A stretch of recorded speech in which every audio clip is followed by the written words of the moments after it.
ती मद्रास टू चिंताद्रीपेट पूलपर्यंत, मद्रासची लाल पहाडी जी आहे तिथून तर चिंताद्रीपेट पूलपर्यंत. आणि दार्जिलिंग हिमालयन रेल्वे ही युनेस्कोमध्ये इंट्रोड्यूस झालेली आहे, DHR. आणि ही टॉय ट्रेन आहे, नॅरो गेज यूज केला जातो, बिटवीन ही जलपाईगुडी टू आणि दार्जिलिंगमध्ये जाते. ही 1879 ते 1881 पर्यंत चालली होती. ही 88 किलोमीटर लॉंग आहे आणि 100 मीटर अबाव द सी आहे, म्हणजे खूप उंचावर आहे ही train, 100 metre above the sea आहे ना.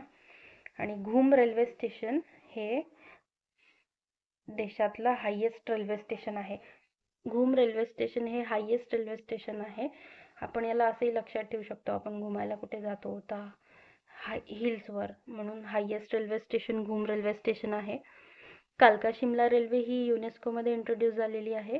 ही नॅरो गेज आहे, नॉर्थ इंडियामध्ये चालू आहे.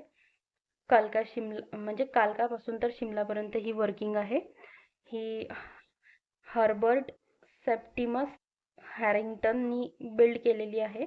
1898 ते 1903 पर्यंत ही वर्किंग होती आणि 2008 मध्ये ही युनेस्कोमध्ये इंट्रोड्यूस झाली.